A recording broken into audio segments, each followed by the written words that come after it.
Salut frérot, j'espère que tu vas bien. Moi ça va super. Comme tu l'as vu dans le titre de la vidéo, est-ce que le nofap, rétention séminale, abstinence sexuelle, ça attire les femmes, vrai ou faux? Je te réponds tout de suite frérot, hein. C'est vrai, mais c'est à la fois faux. J'explique au fur et à mesure de la vidéo avec, tu vas voir, mon expérience et des faits concrets. Déjà, avant même de tourner cette vidéo-là, hein, j'étais dehors, histoire de marcher, lubrifier mon cerveau. Moi, j'appelle ça comme ça. En gros, je prends l'air, je regarde la nature, vraiment pour me soulager. Et du coup, en me posant et tout ça, je me suis dit, en fait, depuis très longtemps, je devais faire cette vidéo-là. Mais à chaque fois, j'attendais le moment parfait pour le faire. Du coup, là, frérot, la vidéo, je la tourne maintenant. J'espère qu'elle te sera utile parce que je vais parler de pas mal de choses vis-à-vis des femmes, déjà dans un premier temps, vis-à-vis aussi de la rétention séminale, vis-à-vis aussi des relations hommes-femmes. Du coup, bref, une fois que j'ai fini de me lubrifier le cerveau, hein, je suis rentré chez moi et tout, bah, j'ai pris le tram. Et à côté de moi, juste à l'arrière plutôt, hein, il y avait une meuf qui était en appel, en gros, avec sa pote. Et en gros, bah, une fois qu'elle rentre dans le tram, elle dit, ouais, il m'est arrivé une dinguerie, etc. et tout. Moi, j'entends ça. Je tends l'oreille, j'écoute. Et vraiment, à ce moment-là, c'est là où j'ai su que les hommes et les femmes, on n'a pas les mêmes problèmes. Puisque juste après, non, plutôt juste avant, carrément juste avant, moi j'étais en appel avec mon pote quand je marchais dehors. En fait, j'étais en appel avec mon pote qui lui me disait une problématique. Et du coup, elle, sa problématique, c'était quoi? Elle avait acheté 50 euros de sushi pour elle toute seule, hein. Mais sauf que pour mettre l'adresse, elle s'est trompée. Elle a mis chez sa mère au lieu de mettre chez elle. Et du coup, en fait, elle a peur que sa mère elle voit ça et qu'elle pense qu'elle mange encore beaucoup parce qu'elle était assez balèze, quoi, tu vois. Et du coup, elle disait à sa pote comme si c'était un problème de ouf.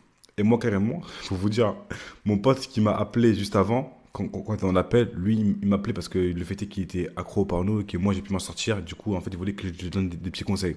Et même ta frérot, d'ailleurs, un petit conseil, hein. Si t'es accro au porno actuellement et que tu veux t'en sortir, je te mets mon Instagram juste en dessous. Si tu veux juste des conseils, des tips pour vraiment gratuitement, hein. Je te fais avec le cœur, comme j'ai des potes actuellement. Toi, je suis prêt à t'aider. Vraiment gratuitement, je fais ça avec le cœur. Parce que moi, c'est une chose dans laquelle j'étais dedans. C'était extrêmement dur pour en sortir. Dieu merci actuellement aujourd'hui, je me porte très bien. Ça fait au moins plus de 400 jours, ou je sais pas combien de jours, hein, je vous jure que je ne me suis pas branlé, etc. et tout. Et vraiment, Dieu merci, ça c'est une chose que j'en suis fier, en tout cas. J'en suis fier. Du coup, frérot, pour revenir à ce que je disais, c'est un petit aparté ça. Par rapport à la rétention, au nofap, est-ce que ça attire les femmes ou non? Là, je vais dire mon expérience de vie, très brièvement, depuis le collège jusqu'au lycée et jusqu'à aujourd'hui. Vraiment, l'ascension que j'ai eue par rapport à tout ça. En fait, il faut comprendre déjà qu'au collège, j'étais extrêmement timide. De par le fait déjà que j'étais extrêmement maigre, bah tu vois mon poignet comme il est actuellement, bah c'était littéralement tout mon corps, squelettique. Aussi le fait que je sois très peu éloquent, que je bégaye, je pense que t'as dû le remarquer un peu là. Quand je parle, tu vois, je parle extrêmement vite. Avant, c'était beaucoup plus pire. Du coup, par rapport à ça, je me suis mis extrêmement de barrières vis-à-vis de moi, vis-à-vis des relations avec les mecs, vis-à-vis aussi des femmes. C'est-à-dire qu'au collège, c'était très compliqué vis-à-vis de ça. Et du coup, avec le temps, j'ai accumulé pas mal de frustration, surtout vis-à-vis des femmes. En fait, il faut comprendre que ma timidité, ça m'a tiré littéralement une balle au pied plusieurs fois. En gros, pour l'anecdote, c'était quoi? C'était en gros, bah, j'avais une fille en particulier qui m'appréciait énormément. Je pense même qu'elle m'aimait carrément. Elle m'aimait. Mais vu que j'étais extrêmement timide, ça m'a tiré une balle dans le pied. C'est en gros, bah, cette fille, en fait, vu qu'elle m'aimait bien, elle me taquinait. Et moi, en fait, vu que j'étais extrêmement timide, en gros, tu vois, j'étais un peu gêné, du coup, je la repoussais. Et du coup, après, elle me taquinait de plus en plus. Et bref, un jour, on était moi, elle, en face de moi, et un pote qui était à côté de moi. Mon pote, il me pose une question, parce qu'à chaque fois, il voyait qu'on était ensemble, qu'il y avait un assez bon feeling, etc. et tout. Il me dit, est-ce que toi, un jour, t'es prêt à te mettre en couple avec elle, alors qu'elle est en face de moi? Elle a fait quoi? Quand mon pote, il pose cette question-là, elle me regarde. Moi, je dis quoi? Jamais de la vie de me mettre en couple avec une meuf comme elle. Et je pense que ça a brisé son cœur, parce qu'après ça, elle était plus comme avant. Et moi, vu que j'étais extrêmement timide, j'avais peur du rejet, j'avais peur vraiment de dire que comme quoi je l'aimais bien aussi. Bah, du coup, en fait, j'ai préféré dire ça et me mentir à moi-même. Et à chaque fois, moi, c'était comme ça avec les meufs au collège. En gros, une meuf qui m'aimait bien, etc. et tout. Vu que j'étais timide, en fait, le soir, je pensais à elle, mais quand je la voyais, je faisais le mec réticent de par le fait que j'avais peur du rejet, de par le fait que j'étais extrêmement timide. C'est-à-dire que ça, au collège, par rapport aux femmes, énormément de frustration. Je pense même, c'est ce qui m'a amené à regarder du porno, malheureusement, à me masturber, à passer ma vie sur des jeux vidéo. Et vu que malheureusement, je parlais pas aux meufs de la vraie vie, j'étais timide, bah, en fait, toute mon énergie, je la mettais dans le virtuel. En gros, je parlais à des meufs, pour ceux qui connaissent, hein, tout ce qui est Movistar Planet, tout ce qui est ado, abose, abo, même plateau F. Moi, j'étais vraiment à l'affût sur ça et je mettais toute mon énergie dedans. Et vraiment, c'est là que tout a commencé, de par cette frustration-là. En gros, je me suis dit que quoi, en fait, là, actuellement, c'est c'est un gros problème. Du coup, le cercle vicieux, c'est quoi? Je me branle, je me sens mal, je regarde du porno, j'ai envie de plaire aux femmes, mais je pouvais pas parce que j'étais trop timide, etc. et tout. De par cette frustration-là, qui est vraiment l'un des plus gros bénéfices qu'un homme puisse avoir, l'insatisfaction. De par ça, je me suis dit, que, ok, là, c'est moi le problème. Encore une fois, c'est moi le problème, pas les femmes. Parce que je partais du principe que le problème, il venait de moi.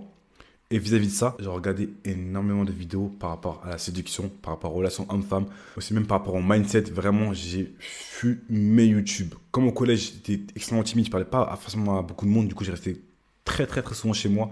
Et mon meilleur ami, c'était YouTube. Vraiment, c'est YouTube. Je regardais des vidéos de Rides, pour ceux qui connaissent, vraiment un homme très sage. Et j'ai vraiment appris de lui. Et pour les femmes, moi, je regardais Fabrice Julien, comment parler avec des femmes. En gros, tu vois, les techniques les 10 messages à envoyer, comment la relancer. Et j'étais vraiment dans ça. Et tout ça, en fait, je l'appliquais dans les meufs avec qui je parlais en virtuel. Et même ça, c'était assez compliqué parce que quand une meuf a demandé de voir mon visage, quand elle a demandé qu'on se voit, je parlais trop chinois. En gros, bah, je voulais pas qu'on se voit parce que j'avais peur du rejet. Mais un jour, j'ai montré mon visage à une meuf, elle m'a bloqué, ça m'a traumatisé, du coup, je l'ai plus fait. Bref, ça c'était au collège. Et comme je l'avais dit, j'étais vraiment éduqué à YouTube. Et au fur et à mesure du temps, bah, en fait, j'ai vu des vidéos sur le NoFap, sur aussi la rétention séminale, l'abstinence sexuelle et tout ce qui va avec. Et arrivé au lycée, là, c'est là où vraiment tout a basculé pour moi dans la rétention. Il faut comprendre que dans ma classe, encore une fois, hein, j'étais qu'avec des mecs. C'est-à-dire que pour moi, les femmes, c'était vraiment hors de ma réalité. Hein. Collège, même après le collège, j'ai fait le bâtiment. C'est-à-dire que entouré de mecs. Et même quand je sortais avec mes potes dehors, on était que entre mecs. C'est-à-dire que moi, les femmes, c'était pas du tout ma réalité. Et c'est là où j'ai eu mes premiers résultats de la rétention séminale. Pas vis-à-vis des femmes, mais vis-à-vis des hommes. Dans ma classe, il y avait 29 mecs, une meuf qui est partie à la finalité parce que Miskin n'a que des mecs. Crois-moi que c'était très compliqué. Et du coup, c'est là que j'ai eu mes premiers résultats vis-à-vis des hommes. Les bénéfices, c'est vraiment différent vis-à-vis des femmes. Dans le sens où moi, c'était quoi? Bah, de base, moi, j'étais un mec, il était extrêmement timide, etc. et tout. Mais de par la rétention, de par le nofap, j'ai pu me développer une confiance. J'ai pu aussi m'assumer, avoir une certaine prestance, un certain charisme, etc. et tout. Et vis-à-vis de ça, les mecs de ma classe le ressentaient. Que j'étais totalement différent que quand j'étais au début. Également, je pense que je vais mettre quelques petites vidéos. Hein. Quand j'étais au lycée, on voit clairement que j'étais vraiment le centre de l'attention. Je vous jure, alors que moi, de base, je suis un mec normal, lambda. Hein. Je suis pas un mec extraordinaire. Hein. Mais rien que le fait que j'étais focus sur moi. À ce moment-là, j'avais pas encore de business, j'avais pas de projet, j'étais vraiment flou dans ma vie. Mais j'avais toujours mon carnet avec moi et j'écrivais tout le temps. J'écrivais tout le temps. Même un jour dans ma classe, pour l'anecdote, un jour dans ma classe, j'écrivais et tout. Le prof lui demande, t'écris quoi? J'ai répondu, hein, mes schémas de pensée. Hein. Toute ma classe s'est levée, ils sont tous venus autour de moi. Et c'est là que j'ai su il y avait quelque chose qui se passait dans ma vie quand il m'est arrivé ça. Du coup, comme je disais, vis-à-vis des femmes, j'avais toujours cette frustration-là en moi, le fait que je plaisais pas aux femmes, que en gros j'étais invisible auprès des femmes, que vraiment aucune femme me voyait, etc. et tout. C'était assez frustrant. Bah, en gros, encore une fois, je m'en renseignais par rapport à tout ça et tout. Et comme je l'avais dit, moi, le NoFap, j'ai commencé pour les femmes, pas pour les hommes. Et mes premiers bénéfices, je n'ai pas eu avec les femmes, je l'ai eu avec les hommes. Et c'est ça qui m'a cassé les couilles. En gros, bah, en fait, moi, j'étais avec que des mecs, à chacun ils me taquinaient et tout, mais c'était pas des meufs. Et au moment où je regardais derrière moi, il n'y avait aucune meuf. Je me disais, c'est bizarre, je suis en attention séminale, je suis en NoFap, il n'y a pas de meuf. Qu'est-ce qui se passe là? Du coup, par rapport à ça, je me dis, vas-y, ça me casse les couilles, je vais arrêter de penser aux meufs, je vais rester focus sur moi. Et je vous jure, les refs, bizarrement, j'ai ma première, entre guillemets, copine à 19 ans. Entre guillemets, à 19 ans. Alors qu'auparavant, moi, j'ai vraiment, comme j'avais dit, les meufs, c'était hors de ma réalité. Vraiment, c'était pour moi, avec mes potes, on était qu'entre mecs au collège, qu'entre mecs au lycée, qu'entre mecs dans le bâtiment, qu'entre mecs.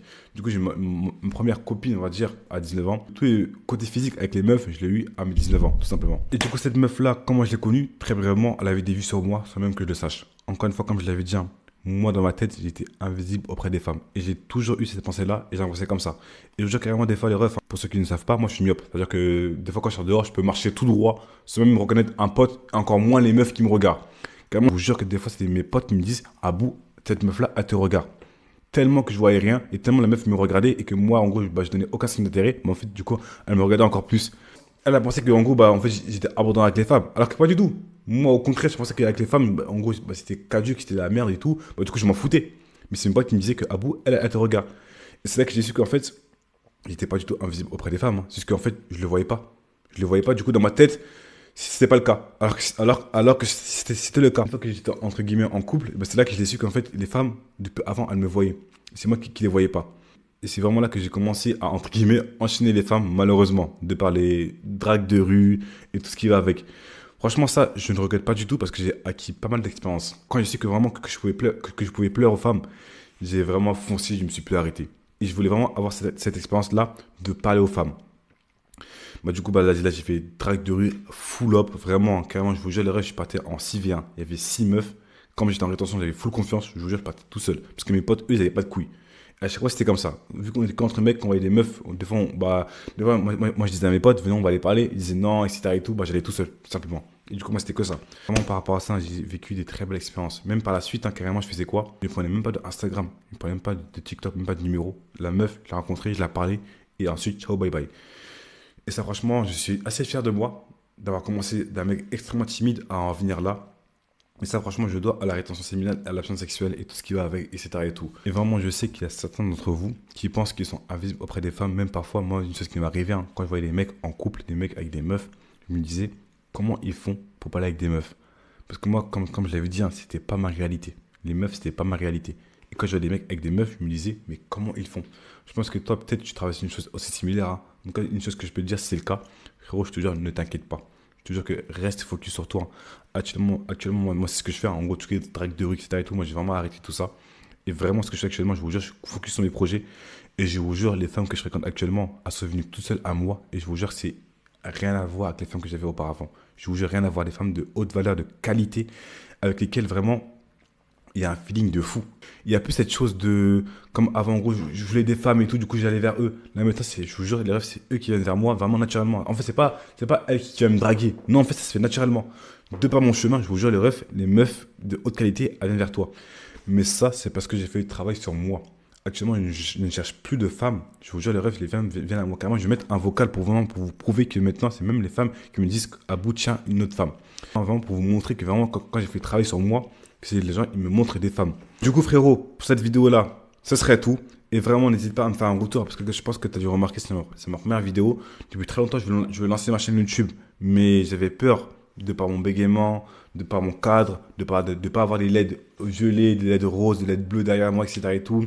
N'hésite pas à faire un retour de par la vidéo, comment je peux le mieux structurer. Est-ce que je parle trop vite? Est-ce que je parle trop lentement? Je pense pas que c'est le cas. Vraiment, il y a une seule chose à retenir, hein. Une seule chose dans cette vidéo. Je regarde droit dans les yeux en disant cela. Je ne suis pas devenu visible parce que les femmes ont changé.